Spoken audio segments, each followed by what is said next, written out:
കഴിഞ്ഞ ദിവസത്തെ സംഭവം നമ്മളെ ഇപ്പോഴും നമ്മളൊരു പക്ഷേ നമ്മളവിടെ ചെന്നിട്ടില്ലെങ്കിൽ പോലും കരൂരിലെ സംഭവം നമ്മുടെ മനസ്സിൽ നിന്ന് മായില്ല എന്നുള്ളതാണ്. മരണം 40 പേരാണ് മരിച്ചിരിക്കുന്നത്. ഇനിയും ഉയരാൻ സാധ്യത ഉണ്ടെന്ന് തോന്നുന്നു. ഇപ്പോ കഴിഞ്ഞ ദിവസം മദ്രാസ് ഹൈക്കോടതി തന്നെ നേരിട്ട് അന്വേഷണം നടത്തണം എന്നാണ് വിജയ് പറഞ്ഞത്. CCTVകളും രേഖകളും ഒക്കെ കോടതി തന്നെ ഇന്നലെ പറഞ്ഞത് ഹൈക്കോടതി നേരിട്ട് അന്വേഷിക്കണമെന്നാണ്. അപ്പോ അതിനുശേഷം CBI അന്വേഷിക്കണമെന്ന് പറഞ്ഞു. അപ്പൊ അവിടുത്തെ പോലീസിനെയും ഭരണത്തെയും വിശ്വാസമില്ലാത്തതിന്റെ പുറത്താണ്. ഇപ്പോ ഹൈക്കോടതി പറയുന്നു അവിടെ കൃത്യമായ കാര്യങ്ങൾ അന്വേഷിച്ച് ജഡ്ജി പറയുകയാണ് റിപ്പോർട്ട് നൽകണം, എന്താണ് അവിടെ സംഭവിച്ചതെന്ന് കൃത്യമായ കാര്യങ്ങൾ അന്വേഷിച്ച്. മാത്രമല്ല ഈ വിജയെ എടുത്തിട്ട് കൊടഞ്ഞിരിക്കുകയാണ് കോടതി. എന്താണ് വിശദാംശങ്ങൾ? ചേച്ചി ഈ തിക്കിലും തിരക്കിലും ഒക്കെ പെട്ടിട്ടുണ്ടോ എപ്പോഴെങ്കിലും? എനിക്ക് പേടിയാടാ, ഭയങ്കര പേടിയാണ്. അതായത് അത് ഇരുട്ടത്തും കൂടെ ആയിരിക്കണം.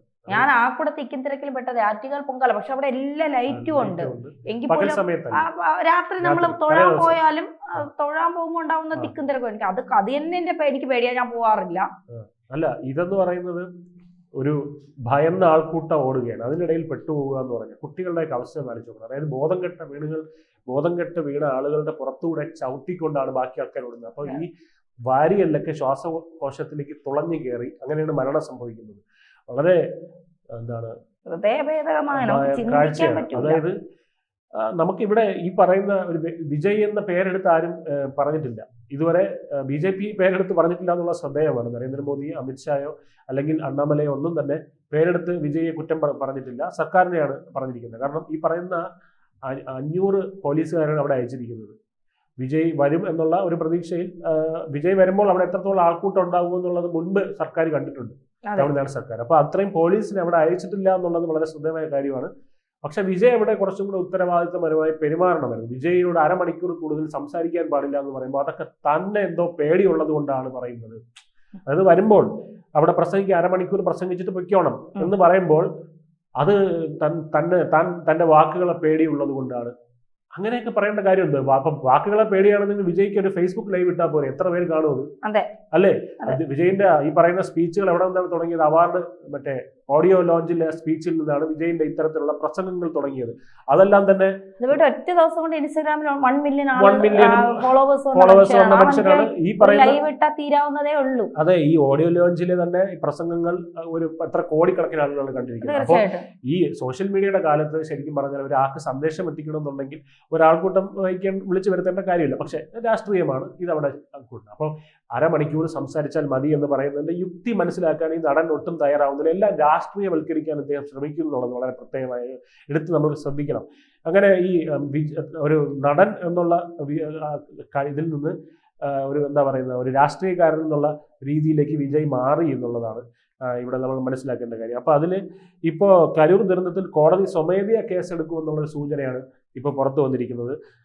അതായത് ഈ ദളപതിയുടെ രാഷ്ട്രീയ ഭാവി തുലാസിലാണ് എന്ന് തന്നെ വേണമെങ്കിൽ പറയാം. കാരണം ഹൈക്കോടതിയിലേക്ക് പോകാൻ മുട്ടുവിറച്ച് നിൽക്കുകയാണ് ഇപ്പോൾ വിജയും കൂട്ടരും എന്നുള്ളതാണ് വാർത്ത. ഈ നടന്റെ അഭിഭാഷകർ ഇപ്പോൾ നെട്ടോട്ടത്തിലാണ്. അതായത് ഡൽഹിയിൽ നിന്നും നീലാങ്കരയിലെ വിജയുടെ വീട്ടിലേക്ക് അഭിഭാഷകർ എത്തിയിട്ടുണ്ട്. അതായത് സീനിയർ മോസ്റ്റ് അഡ്വക്കേറ്റ്സ് ആണ് ഇപ്പോൾ എത്തിയിരിക്കുന്നത്. അതായത് കുരുക്കിലേക്കാണ് പോകുന്നതെന്ന് ബോധ്യപ്പെട്ടു കഴിഞ്ഞു വിജയ്ക്ക്. അതിന് തടയിടാൻ വൻ സംഘത്തെ തന്നെ തയ്യാറാക്കിയിരിക്കുകയാണ്. ഒരിക്കലും നമ്മൾ മനസ്സിലാക്കേണ്ട സ്റ്റാലിൻ ഇവിടെ ഡിസ്ട്രിക്ട് നേതാവിനെയാണ്, TVK എന്ന വിജയിന്റെ പാർട്ടിയുടെ ഡിസ്ട്രിക്ട് തല നേതാവിനെയാണ് അറസ്റ്റ് ചെയ്തിരിക്കുന്നത്. വിജയെ അറസ്റ്റ് ചെയ്തിട്ടില്ല. വിജയെ അറസ്റ്റ് ചെയ്യാനുള്ള നീക്കവും സ്റ്റാലിൻ ചെയ്യില്ല. കാരണം ഈ സമയത്ത് അത് ചെയ്യില്ല. കാരണം അത് ചെയ്തു കഴിഞ്ഞാൽ വിജയ്ക്ക് തന്നെ മൈലേജ് ആവും എന്നുള്ള കാര്യം സ്റ്റാലിന് നല്ല വ്യക്തമായിട്ടറിയാം. അപ്പോൾ സ്റ്റാലിൻ ഒരിക്കലും അത്തരത്തിലുള്ള കാര്യത്തിലേക്ക് മുതിരില്ല. പക്ഷേ ഹൈക്കോടതിയുടെ ഒരു ഉത്തരവ് വന്നാൽ സ്റ്റാലിന് പറയാം, എന്താ ഹൈക്കോടതിയുടെ ഉത്തരവാണ്, ഞാൻ പറയുന്നതല്ല. നമ്മുടെ പിണറായി വിജയൻ ശബരിമലയിലെ സ്ത്രീകളെ കയറ്റിയില്ലേ, അതുപോലെ ഹൈക്കോടതി ഉത്തരവിട്ടതാണ്, ഞാൻ ചെയ്യുന്നതല്ല എന്നും പറഞ്ഞ് വിജയെ അറസ്റ്റ് ചെയ്യാം. അപ്പൊ ഹൈക്കോടതിയിലേക്കാണ് പോയിരിക്കുന്നത്. അതുപോലെ സ്റ്റാലിൻ നാടകം കളിച്ചതൊക്കെ നമ്മൾ കണ്ടതാണ്. രാത്രി തന്നെ ഹോസ്പിറ്റലിലെത്തി ആളുകളെ കാണുന്നു, ആരോഗ്യമന്ത്രി കരഞ്ഞു വിളിക്കുന്നത്. ആരോഗ്യമന്ത്രിയുടെ നാടകം വേറെ. ഇവനെയൊക്കെ തൊലി. അത് ആരോഗ്യമന്ത്രിയല്ല, വിദ്യാഭ്യാസ മന്ത്രിയുടെ. ആരോഗ്യമന്ത്രിയും വന്നിരുന്നു. വിദ്യാഭ്യാസ മന്ത്രിയാണ് കരഞ്ഞത്. ആരോഗ്യമന്ത്രിയും കരയുന്നത് സഹിക്കാൻ പറ്റില്ല. നമ്മുടെ നാടകം പൊളിച്ചത് എന്ന് അത് മാത്രമല്ല, ഇദ്ദേഹം സ്റ്റാലിൻ ഡയലോഗ് ഉണ്ടായിരുന്നു, എനിക്ക് വീട്ടിനകത്ത് കയറി അടച്ചിരിക്കാൻ പറ്റില്ല ഇപ്പോ. അത് വിജയ് പോയി അടച്ചിരുന്നു എന്നുള്ളത്. അപ്പോൾ TVKയുടെ പ്രചാരണ പരിപാടിയിൽ മുൻപ് ആള് കൂടിയപ്പോൾ ഹൈക്കോടതി വിമർശനം ഉന്നയിച്ചിരുന്നു ഇതുപോലെ. അതായത് ശക്തമായ സുരക്ഷ ഏർപ്പെടുത്തണമെന്ന് ഉത്തരവിട്ടതാണ്. ആൾക്കൂട്ടം ദുരന്തത്തിന് വഴിവെക്കും, നടൻ ശ്രദ്ധ പുലർത്തണമെന്ന് കോടതി നേരിട്ട് പറഞ്ഞതാണ്. അതായത് നമുക്കറിയാം അല്ലു അർജുന്റെ ഒരു സംഭവം ഈ അടുത്തുണ്ടായിരുന്നു. പുഷ്പ 2 റിലീസ് ദിവസം തിയേറ്ററിൽ അല്ലു അർജുൻ അറസ്റ്റ് ചെയ്തു. കാരണം അന്ന് ഇതുപോലെ എന്താ പറയാ കുഞ്ഞും ഒരു കൊല്ലപ്പെട്ടു എന്ന് തന്നെ പറയണം. കാരണം അത് അല്ലു അർജുന്റെ അടുത്ത് വരരുത് എന്ന് പറഞ്ഞിട്ട് വന്നതാണ്. അതുകൊണ്ടാണ്. അപ്പോൾ ഇവിടെ ഹൈക്കോടതി പറഞ്ഞത് രാഷ്ട്രീയ ഇപ്പം നമ്മൾ നോക്കൂ, ഏത് രാഷ്ട്രീയ ഇപ്പം പാർട്ടികളുടെയും ഈ പറയുന്ന തമിഴ്നാട്ടിൽ ഈ പറയുന്ന രാഷ്ട്രീയ നേതാക്കളൊക്കെ മരണപ്പെടുന്ന ദിവസം ഉണ്ടായിരിക്കുമല്ലോ. അന്നത്തെ ജാഥയിൽ പലരും കൊല്ലപ്പെടാറുണ്ട്, 17 പേരും മണ്ണെണ്ണ ഒഴിച്ചു കത്തിക്കാറുണ്ട്, അങ്ങനെയൊക്കെ.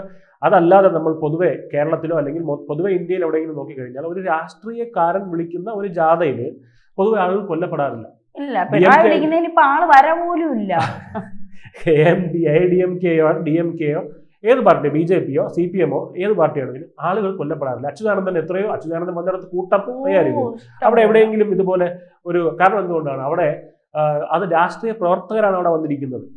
അതായത് അവിടെ ഒരു കൂട്ടം ഉണ്ടാകുമ്പോൾ അവിടെ നേതാവിന് പറയാൻ പറ്റും, വട്ടിയൂർക്കാവിൽ നിന്ന് വന്നവർ അങ്ങോട്ട് മാറി നിൽക്കൂ, വേറൊരുക്കടയിൽ നിന്ന് വന്നവർ മാറി നിൽക്കും. ഇവിടെ അങ്ങനെയല്ല, ഒരു നടനെ കാണാൻ വന്നവരാണ് ഇവർ. കൊടി പിടിച്ചിരിക്കുന്നത് കൊണ്ട് ഈ വിജയ്ക്ക് ഈ വന്ന ആൾക്കൂട്ടമെല്ലാം വോട്ടായി മാറുമെന്ന് വിശ്വസിക്കുന്ന മണ്ടന്മാരാണ് ഈ വിജയിന്റെ ഫാൻസ് ഒക്കെ. അതായത് ഒന്നാമത് ആദ്യ മണ്ടനാണ് വിജയ്. അതെ, ഒന്നാമത്തെ കാര്യം, ഈ പാർട്ടി തുടങ്ങുമ്പോൾ യാതൊരു രാഷ്ട്രീയ പരിചയവും ഇല്ലാത്ത ആൾക്കാർ ഈ പാർട്ടിയിൽ ഇല്ല എന്നുള്ളത്. ഏതോ ഒരു ex-MLA മാത്രമുണ്ട്, മറ്റാരും തന്നെ ഈ പാർട്ടിയിൽ ഇല്ല. ഒരു ഉപദേശം നൽകാൻ പോലും ഒരു സീനിയർ ആയിട്ടുള്ള ഒരു ഗോഡ് ഫാദറോ അങ്ങനെ ആരും തന്നെ ഇല്ല. MGR-നെ വെച്ചിട്ടാണ് ഇവർ പറയുന്നത്. അല്ല, എനിക്ക് തോന്നുന്നു ഇനിയിപ്പോഴേ വിജയ് സിനിമയിലൊക്കെ കാണിക്കുന്നത് പോലെ വിജയ് ഒരു അന്വേഷണം നടത്തുമായിരിക്കും.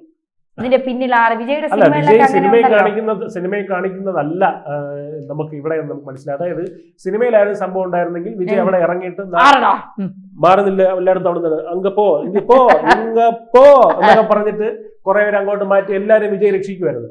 പക്ഷെ ഇവിടെ നിസ്സഹായനായി നോക്കി നിൽക്കാനേ വിജയ്ക്ക് അതിനിടയ്ക്ക് തന്നെ ആംബുലൻസ് പോയ സമയത്ത് ഇദ്ദേഹത്തിന്റെ പരാമർശം ഉണ്ടായിരുന്നു, നമ്മുടെ കുടിയും കൊണ്ടുപോകുന്ന ആംബുലൻസ് ആണ് മാറിക്കൊടുക്കുന്നത്. അപ്പൊ ഇതുപോലെയുള്ള ഡയലോഗുകളൊക്കെയാണ് അടിച്ചത്. അപ്പൊ ഈ വിളവ് കെട്ടവനെ എന്താണ് വിളിക്കേണ്ടതെന്നുള്ളതാണ് പറയേണ്ടത്. ഇവിടെ ഇതിന് താഴെ വന്ന് വിജയിന്റെ ഫാൻസ് വന്ന് തെറി വിളിക്കുമായിരിക്കും. പക്ഷെ എന്താ പറയേണ്ടത്, ഇവർക്കൊക്കെ വിജയ് ചെലവിന് കൊടുക്കുന്നില്ലല്ലോ,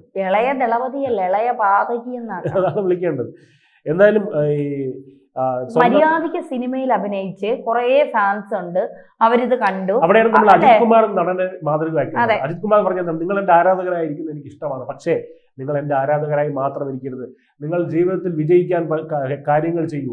നിങ്ങൾ അങ്ങനെ പറഞ്ഞ് അവരെ യെസ് അജിത് കുമാറിനെ പറ്റിയാണ് പറയുന്നത്, നടൻ അജിത് കുമാറിനെ പറ്റി അങ്ങനെ പറഞ്ഞ അജിത് കുമാറാണ് നമുക്ക് ഇവിടെ മാതൃകയായിട്ടുള്ളത്. ഇവിടെ അതിനിപ്പുറത്ത് നമ്മൾ കാണുന്നത് എന്താണ്, ആരാധകരെ ഉപയോഗിക്കുന്ന ഒരു നടൻ. അതായത് ഒരു ഇവർക്ക് മറ്റേ ഇതുണ്ട്, എന്തോന്ന് വിർച്വൽ വാരിയേഴ്സ്, TVKയുടെ വിർച്വൽ വാരിയേഴ്സ്. അത് ഫേസ്ബുക്കിൽ അടിയുണ്ടാക്കാനാണ് ഇവരെ പരിപാടി. വിജയ്ക്കെതിരെ ആരെന്തെങ്കിലും പറഞ്ഞ് രാഷ്ട്രീയപരമായി പറഞ്ഞ് അതിനെ അടിച്ചിടുക, അതിനുവേണ്ടി. അപ്പൊ ഇത്തരത്തിൽ ആരാധകരെ ഉപയോഗിക്കുന്ന ഒരു നടൻ. അപ്പൊ ഈ കോടതി ഉത്തരവിന് പുല്ലുവില കൊടുത്തിട്ടാണ് ഈ ആളക്കൂട്ടി 39 പേരുടെ ജീവനെടുത്തത് എന്നുള്ളൊരു പൊട്ടിത്തെറി അവിടെ സംഭവിക്കുന്നുണ്ട് നടനെ. നമുക്ക് തിടുക്കപ്പെട്ട അറസ്റ്റ് വേണ്ടെന്ന ധാരണയിലാണ് ഇപ്പോൾ സർക്കാരും പോലീസും. കാരണം നേരത്തെ പറഞ്ഞല്ലോ എന്താണ് അവരുടെ ഉദ്ദേശം എന്നുള്ളത്. അപ്പോൾ എന്തായാലും DMK പോയി പാർട്ടിയോട് കളിക്കുമ്പോൾ വിജയ് ആലോചിക്കേണ്ട ഒരു കാര്യമുണ്ട്. വർഷങ്ങളുടെ രാഷ്ട്രീയം, ഈ നാറിയ രാഷ്ട്രീയവും പുഴുങ്ങിയ രാഷ്ട്രീയവും നല്ല രാഷ്ട്രീയവും ഒക്കെ കളിച്ച് തഴമ്പിച്ചവന്മാരാണ് DMKയും ADMKയും. അവരോട് കളിക്കുമ്പോൾ അമ്മാതിരി എക്സ്പീരിയൻസ് വെച്ചിട്ടേ കളിക്കാവുള്ളൂ, അല്ലെങ്കിൽ അമ്മാതിരി എക്സ്പീരിയൻസ് ഉള്ള ഒരാൾ കൂടെ വേണമായിരുന്നു ഈ സിനിമയിൽ. അല്ലെങ്കിൽ ഇപ്പൊ ഈ പറയുന്ന ഇദ്ദേഹത്തിന് എഴുതി കൊടുക്കുന്ന PR ടീമൊക്കെ വലിയ ടീമാണ്. PR ടീമിന്റെ ജോലി എന്ന് പറഞ്ഞാൽ പരസ്യം അല്ലെങ്കിൽ പബ്ലിക് ഇമേജ് കീപ്പ് ചെയ്യുക എന്നുള്ളത്. അതിനപ്പുറത്തേക്ക് രാഷ്ട്രീയം എങ്ങനെ കളിക്കണം എന്നുള്ളത് ഇവർക്കറിയില്ല. അറിയില്ല എന്നുള്ളതിന്റെ തെളിവാണ് ഇപ്പോൾ നമ്മൾ കാണുന്നത്.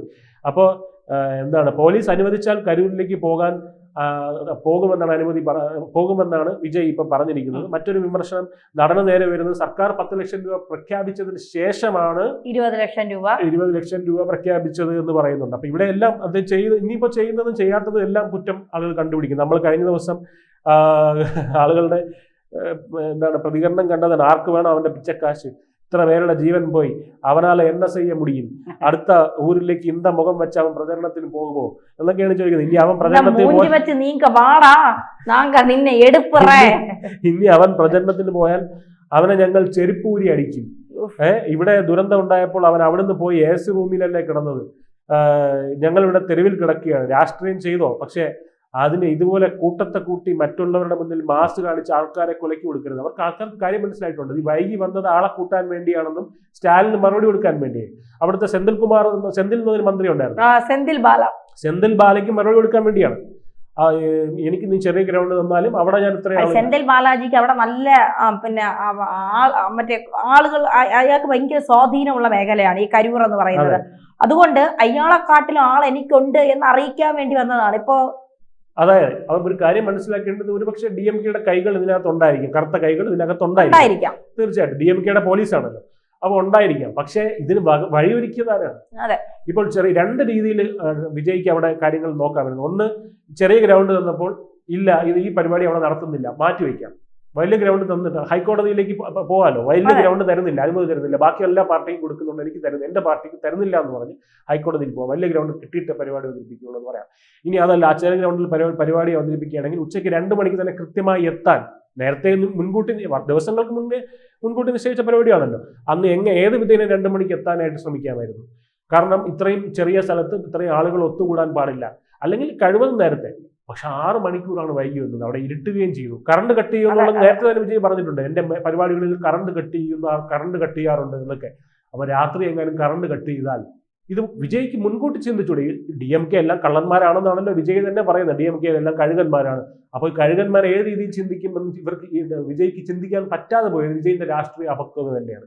കാരണം ഇരുട്ടത്ത് അവിടെ എന്തും കാണിക്കാമെന്നുള്ളത്. വിജയന്റെ സിനിമകളിൽ തന്നെ ഇത്തരത്തിലുള്ള നിമിഷങ്ങളൊക്കെ സന്ദർഭങ്ങൾ ഉണ്ടാവാറുണ്ടല്ലോ. അതായത് രാഷ്ട്രീയക്കാർ ഏതൊക്കെ ഇങ്ങനെ. അപ്പൊ വിജയ് അതൊന്നും തന്നെ ചിന്തിച്ചില്ല എന്നുള്ളതാണ്. വിജയ് ഇതെല്ലാം തന്നെ കാണിക്കുന്നത് വിജയന്റെ രാഷ്ട്രീയ അപക്വതയാണ്. ഇതുപോലൊരാൾ നാടിനെ നയിക്കാൻ അപക്വനാണ്, അല്ലെങ്കിൽ അത്തരത്തിൽ മികവുള്ള ഒരാൾ അദ്ദേഹത്തിന്റെ എന്താ പറയുക മെന്ററായിട്ട് അല്ലെങ്കിൽ ഒരു വഴികാട്ടിയായിട്ട് അദ്ദേഹത്തിനോടൊപ്പം വന്നാൽ മാത്രമേ ഈ ഒരു യാത്രയിൽ തുടർന്ന് അദ്ദേഹം ചെയ്യുന്നത് കൊണ്ട് എന്തെങ്കിലും ഉപയോഗമുള്ളൂ. എന്തായാലും അവസാനമായിട്ട് പറയാനുള്ളത്, കരൂരിൽ നടന്ന ആ രാത്രിയിലെ സംഭവം വിജയിനെ തിരിച്ച് അഭിനയിക്കാൻ വന്നാലും, അഭിനയത്തിലേക്ക് വന്നാലും അല്ല രാഷ്ട്രീയത്തിലേക്ക് പോയാലും വിജയുടെ ജീവിതത്തിലെ കരുനിഴലായിട്ട് തന്നെ ആ രാത്രി അവസാനിക്കാം. 39 പേരുടെ ജീവന്റെ കറ എന്നും TVK-യുടെ കൊടിയിൽ പാറിപ്പറക്കും. അതെ.